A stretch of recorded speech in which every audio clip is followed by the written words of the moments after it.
Most people drive through southern Utah and see nothing but empty desert. Miles of sage, crumbling rock, and a whole lot of nothing. But if you know where to look, you'll find the bones of towns that once held thousands of people. Towns that were built on greed, soaked in blood, and swallowed by history. This is Frisco, Utah. And once upon a time, they said a man was murdered here every single night. We're about 15 miles west of Milford, Utah. Right now, it's just me, the wind, and a whole lot of nothing.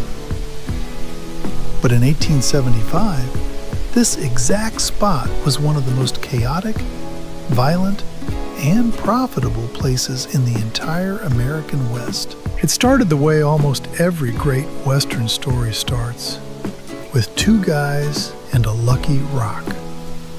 Prospectors James Ryan and Samuel Hawks were already working a small mine nearby when they stumbled onto something they'd been walking past every single day.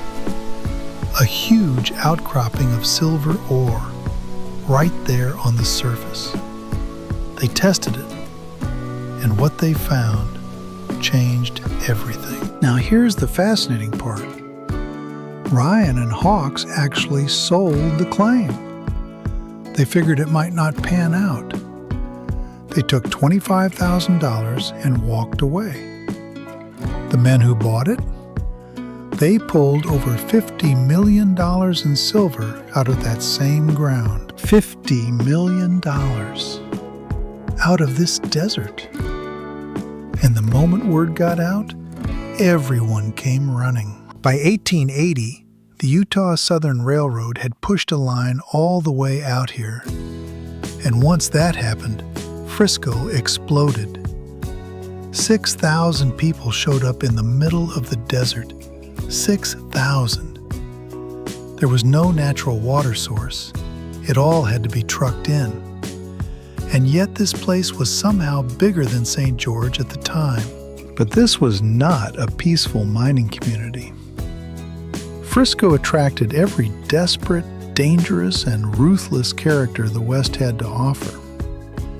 The town's own newspaper editor described it as, and I'm quoting here, Dodge City, Tombstone, Sodom and Gomorrah, all rolled into one. At its peak, Frisco had 23 saloons. Not bars, saloons. And that doesn't count the gambling dens and brothels. By some accounts, a man was murdered here every single night. The death toll got so out of hand, the town officials had to contract a special wagon. Some records call it a meat wagon, just to go around each morning and collect the bodies from the streets. The cemetery at Frisco? At the time, it was reportedly the largest in the entire state of Utah. Think about what that says about this place. Eventually, the chaos got bad enough that someone decided something had to be done. They brought in a lawman from Pioche, Nevada, a man named Pearson. And what Pearson did when he arrived in Frisco became one of the most retold stories of the entire Old West. Pearson didn't set up a jail. He didn't post a list of rules. He walked into town and made a very simple announcement: leave on your own, or I'll send you out in the box. And then, on his very first night on the job, he reportedly killed 6 men. 6 men, one night. And after that, the violence stopped. Just like that. Pearson ran Frisco with an iron fist, and nobody dared cross him. He became a minor celebrity in the history of the American West, and Frisco became, briefly, a functioning town. Here's the part of the Pearson story that nobody talks about, though. After the mine collapsed and Frisco emptied out, Pearson disappeared. Nobody knows exactly what happened to him. The man who turned the deadliest town in the West into something resembling civilization, just gone. Like so many of the people buried right here. For a few years, Frisco was the most productive silver mining operation on Earth. The Horn silver mine was pulling out 1.5 million troy ounces of silver every single year. Some of the ore ran 70 to 200 ounces of silver per ton. The mine was worth so much that a banker named J. Cook, a man who'd lost his entire fortune in the financial panic of 1873, invested in the Horn silver mine bonds and became wealthy again. These kilns, 5 of them, built like beehives out of stone, they were part of the operation that processed all that ore. They're on the National Register of Historic Places now. In a weird way, they're the only things left that really tell you how serious this place once was. And then, on February 12, 1885, the Horn silver mine collapsed. They say the ground shook all the way to Milford. The mine caved in on itself.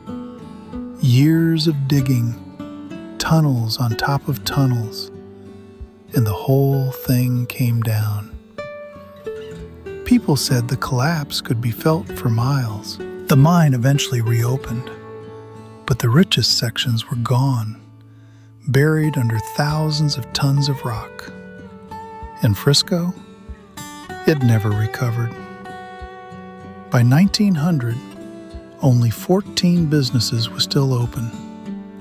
By 1912, 12. By the 1920s, it was a ghost town. A place that had once held 6,000 people now held none. Coming out here today, the thing that hits you first isn't what's here, it's what isn't. No sound, no people, just the wind and these kilns and the outline of a place that used to exist. You can still find the old cemetery, foundation stones scattered in the sage, the ruins of a few structures, and of course, these kilns. 5 of them, still standing after nearly 150 years. There's something almost defiant about that. Frisco lasted about 10 years at full boom. 10 years.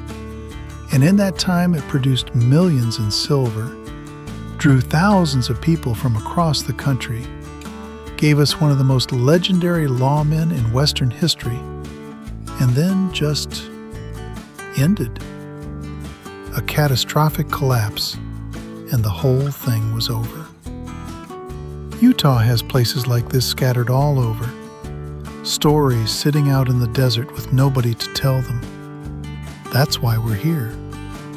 And we're just getting started. That's Frisco, episode 1 of 3 in our Utah Ghost Towns series. Episode 2, we're heading to Thistle, a town that didn't die slowly, a town that drowned overnight in 1983, within living memory of people right here in Utah.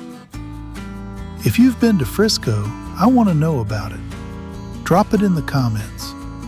And if you know a Utah ghost town that nobody's covering, tell me. These places deserve to be remembered.